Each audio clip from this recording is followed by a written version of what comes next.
ওম শান্তি। 26শে আগস্ট 2024 প্রাতঃমূল্যে বাপদাদা মধুবন। মিষ্টি বাচ্চারা, সর্বশ্রেষ্ঠ বাবা তোমাদের গুরুত্বপূর্ণ ব্যক্তিদের বেশি পরিশ্রম করান না। তিনি বলেন, শুধুমাত্র দুটো শব্দ স্মরণ করো, অল্ফ আর বে। প্রশ্ন: আত্মাদের পিতার মুখ্য কর্তব্য কোনটি, যার মধ্যে বাবা মজা অনুভব করেন? উত্তর: আত্মাদের পিতার প্রধান কর্তব্য হল পতিতকে পবিত্র বানানো। বাবা পবিত্র করে তোলার মধ্যেই মজা অনুভব করেন। বাবা আসেন বাচ্চাদের সদ্গতি প্রদান করতে, সবাইকে শতপ্রধান করে তুলতে। কেননা ঘরে ফিরতে হবে। শুধুমাত্র একটা বিষয়ে নিশ্চিত হও যে আমরা দেহ নই, আত্মা। এই পাঠের দ্বারাই বাবার স্মরণ থাকবে আর পবিত্র হতে পারবে। ওম শান্তি। আত্মাদের বাবা বসে আত্মারূপী বাচ্চাদের বোঝাচ্ছেন। বাবাও মজা অনুভব করেন বাচ্চারা তোমাদের পবিত্র করে তুলতে, সেই জন্য বলে থাকেন পতিত পাবন বাবাকে স্মরণ করো। সবার সদ্গতিদাতা একমাত্র বাবা, আর কেউ নয়। এটাও তোমরা বুঝেছ। এখন অবশ্যই ঘরে ফিরে যেতে হবে। পুরুষার্থ বেশি করার জন্যই বাবা বলেন স্মরণের যাত্রা অবশ্যই প্রয়োজন। স্মরণের দ্বারাই পবিত্র হবে, তারপর ঈশ্বরীয় পড়াশোনাও করতে হবে। সর্বপ্রথম অলৌকিক বাবাকে স্মরণ করো, তারপর এই বাদশাহী যার জন্য তোমাদের ডাইরেকশন দেওয়া হয়। তোমরা জানো কিভাবে 84 জন্ম গ্রহণ করে থাকো। শতপ্রধান থেকে তমপ্রধান হয়ে পড়ো, সিঁড়ি দিয়ে নিচে নামতে থাকো। এখন আবার শতপ্রধান হতে হবে। সত্যযুগ হলো পবিত্র দুনিয়া, ওখানে একজনও পতিত থাকে না। সত্যযুগে এসবের কোনো অস্তিত্ব নেই। প্রধান বিষয় পবিত্র হওয়া। এখন তো পবিত্র হও, তবেই তো নতুন দুনিয়াতে যেতে পারবে আর রাজত্ব করার উপযুক্ত হতে পারবে। সবাইকে পবিত্র হতে হবে, ওখানে পতিত থাকে না। যারা এখন শতপ্রধান হওয়ার জন্য পুরুষার্থ করছে, তারাই পবিত্র দুনিয়ার মালিক হতে পারবে। প্রধান বিষয় হলো বাবাকে স্মরণ করলেই শতপ্রধান হতে পারবে। বাবা কোনো পরিশ্রম করেন না, শুধু বলেন নিজেকে আত্মা মনে করো। বারংবার বলেন, সর্বপ্রথম এটাই নিশ্চয় করো যে আমরা দেহ নই, আমরা আত্মা। প্রসিদ্ধ ব্যক্তিরা বেশি পড়ে না, শুধু বলেন নিজেকে আত্মা মনে করো। বারংবার বলেন, সর্বপ্রথম এটাই নিশ্চয় করো আমরা দেহ নই, আমরা আত্মা। প্রসিদ্ধ ব্যক্তিরা বেশি পড়ে না, দুটো শব্দে সার বুঝিয়ে দেয়। গুরুত্বপূর্ণ ব্যক্তিদের দিয়ে পরিশ্রম করানো যায় না। তোমরা জানো শতপ্রধান থেকে তমপ্রধান হতে কত জন্ম লেগেছে। 63 জন্ম বলতে পারো না, 84 জন্ম লেগেছে। এটা তো নিশ্চয় হয়েছে, তাই না, যে আমরা শতপ্রধান ছিলাম, স্বর্গবাসী অর্থাৎ সুখধামের মালিক ছিলাম। সুখধাম যাদের ছিল তাদেরই আদি সনাতন দেবী দেবতা ধর্মের বলা হয়। তারাও মানুষ ছিল, কিন্তু দৈবী গুণ সম্পন্ন ছিল। এই সময় আসুরি গুণ সম্পন্ন মানুষ। শাস্ত্রে লেখা হয়েছে অসুর আর দেবতাদের মধ্যে যুদ্ধ হয়েছিল, তারপরেই দেবতাদের রাজ্য স্থাপন হয়েছিল। এইসব কথা বাবাই বসে বোঝান। তোমরা প্রথমে অসুর ছিলে, বাবা এসে ব্রাহ্মণ তৈরি করেছেন। তারপর ব্রাহ্মণ থেকে দেবতা হওয়ার যুক্তি বলে দিয়েছেন। অসুর আর দেবতাদের মধ্যে লড়াইয়ের কোনো প্রশ্ন নেই। দেবতাদের জন্য বলা হয় অহিংসা পরম ধর্ম। দেবতারা কখনো লড়াই করে না। হিংসার কোনো প্রশ্ন নেই। সত্যযুগে দৈবী রাজ্য, সেখানে লড়াই কি করে হবে?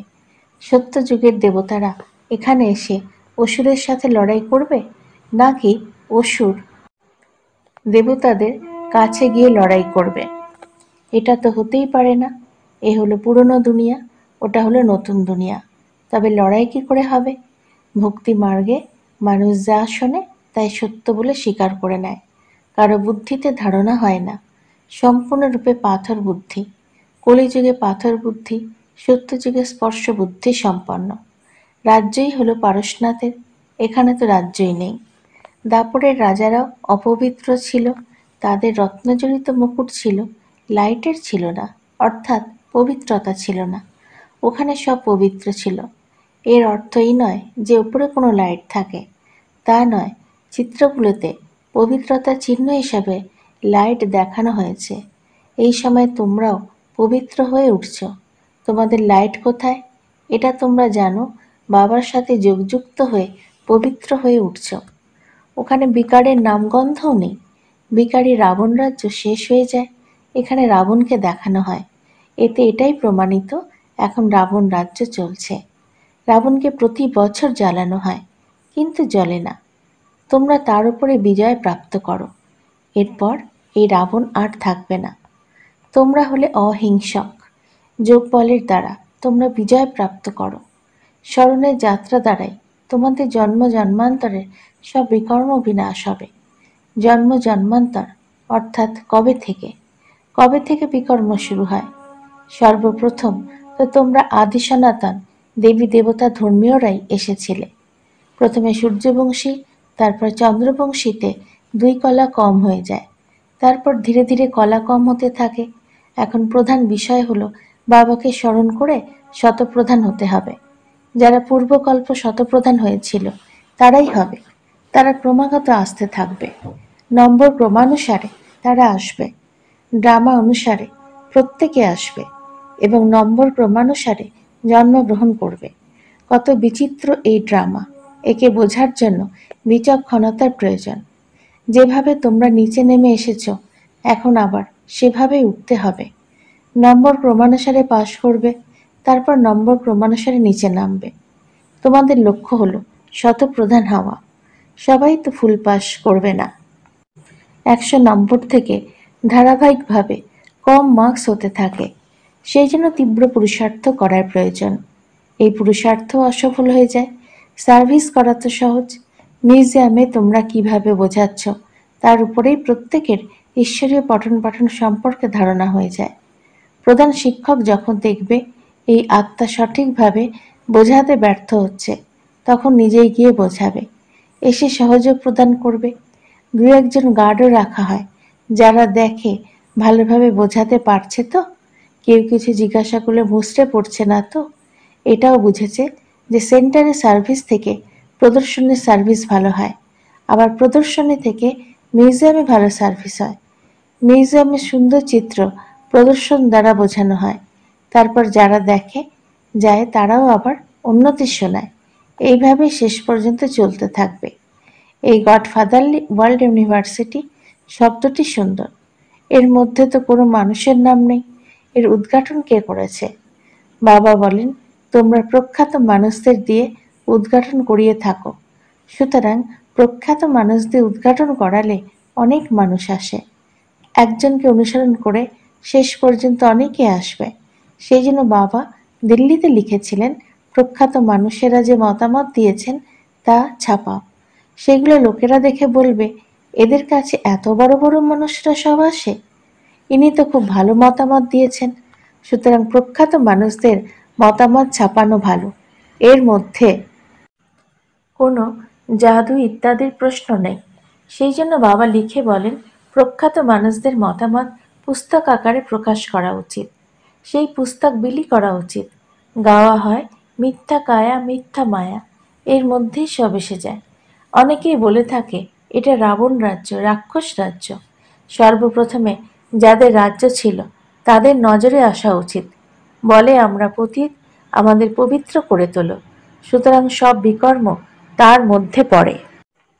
সবাই বলে থাকে হে পতিত পাবন, সুতরাং তারা অবশ্যই পতিত, তাই না? তোমরা চিত্র রাইট বানিয়েছ যে পতিত পাবন পরমপিতা পরমাত্মা, নাকি সমস্ত নদী নর্দমা?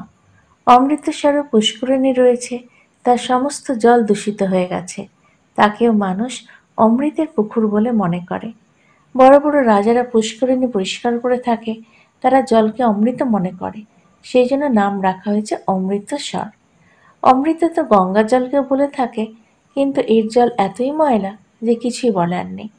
বাবা এই নদী ইত্যাদিতে স্নান করেছেন, ভীষণ দূষিত ময়লা এর জল। মানুষ নদী তীরের মাটিও শরীরে মেখে স্নান করে।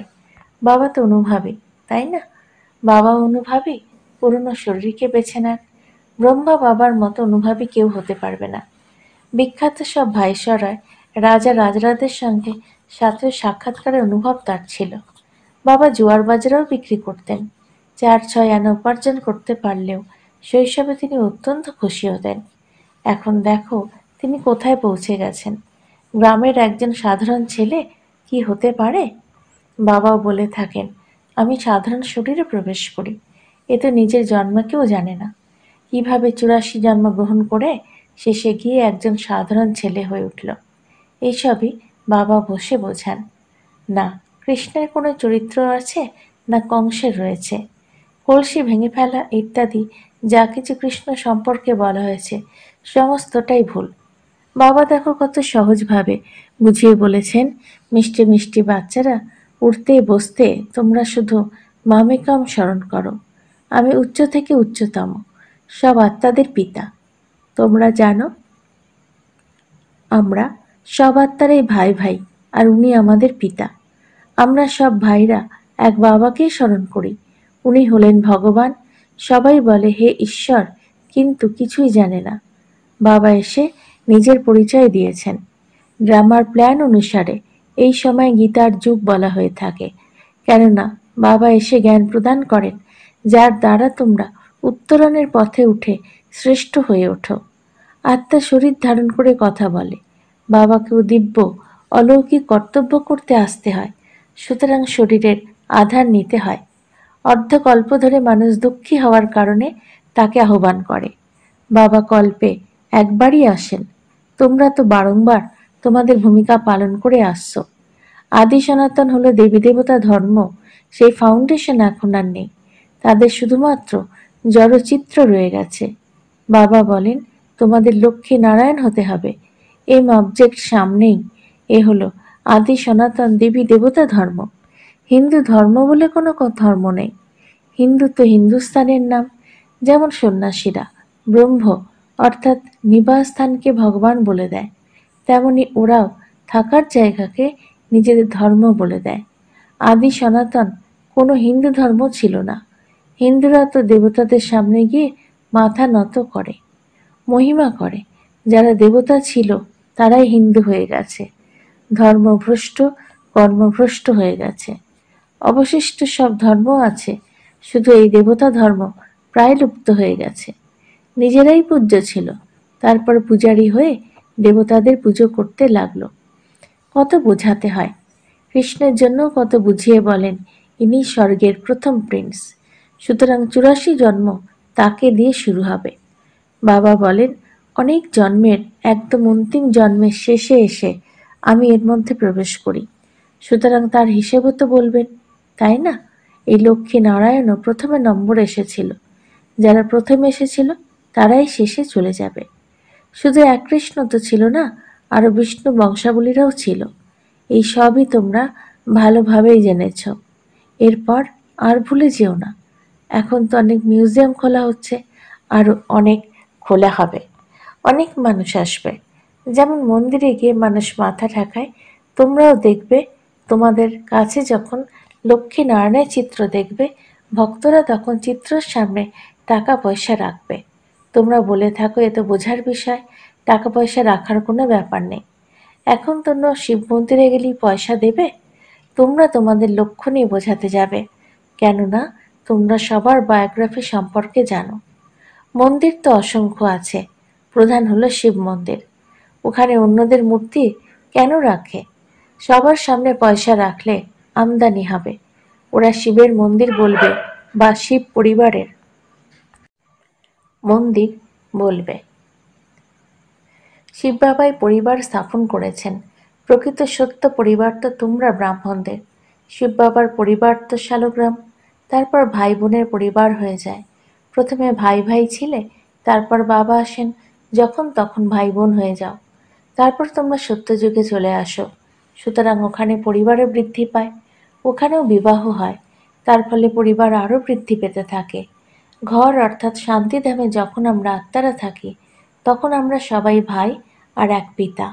তারপর এখানে প্রজাপিতা ব্রহ্মার সন্তান, ভাই বোন, আর কোনো সম্পর্ক নেই।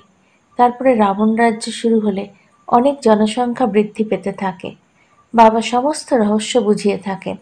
তারপরও বলেন, মিষ্টি মিষ্টি বাচ্চারা বাবাকে স্মরণ করলে জন্ম জন্মান্তরের পাপের বোঝা নেমে যাবে। শুধু ঈশ্বরীয় পড়াশোনা করলেই পাপ মিটবে না, প্রধান বিষয় হলো বাবাকে স্মরণ করা। আচ্ছা, মিষ্টি মিষ্টি হারানিধি বাচ্চাদের প্রতি মাতা পিতা বাপদাদা স্মরণে স্নেহ সুমন সুপ্রভাত। আত্মাদের পিতা তার আত্মারূপী বাচ্চাদেরকে জানাচ্ছেন নমস্কার। আমাদেরও বাপদাদাকে ধন্যবাদ, নমস্কার। ধারণার জন্য মুখ্য সার: ১. ফুল মার্কস নিয়ে পাশ করার জন্য নিজের বুদ্ধিকে শতপ্রধান স্পর্শ বুদ্ধি করে তুলতে হবে। মোটা বুদ্ধি থেকে তীক্ষ্ণ বুদ্ধি সম্পন্ন হয়ে ড্রামার বিচিত্র রহস্যকে বুঝতে হবে। ২. এখন বাবার সমান হয়ে দিব্য আর অলৌকিক কর্ম করতে হবে। ডবল অহিংসক হয়ে যোগ বলের দ্বারা নিজের বিকর্ম বিনাশ করতে হবে। বরদান: কর্ম আর যোগের ব্যালেন্সের দ্বারা ব্লেসিংয়ের অনুভবকারী কর্মযোগী ভব। কর্মযোগী অর্থাৎ প্রত্যেক কর্ম যোগযুক্ত হবে। কর্মযোগী আত্মা সদাই কর্ম আর যোগের স্বাদ অর্থাৎ ব্যালেন্স বজায় রাখবে। কর্ম আর যোগের ব্যালেন্স থাকলে প্রত্যেক কর্মে বাবার দ্বারা তো ব্লেসিং প্রাপ্ত হয়ই, অপিতু যাদের সম্বন্ধ সম্পর্কে আসবে তাদেরও আশীর্বাদ প্রাপ্ত হবে। কেউ ভালো কাজ করলে তার হৃদয় থেকে তার জন্য আশীর্বাদ বেরিয়ে আসে যে খুব ভালো করেছে। খুব ভালো বলাই হলো আশীর্বাদ। স্লোগান: সেকেন্ডে সংকল্পগুলোকে স্টপ করার অভ্যাসই কর্মাতীত অবস্থাকে সমীপে নিয়ে আসবে। ওম শান্তি।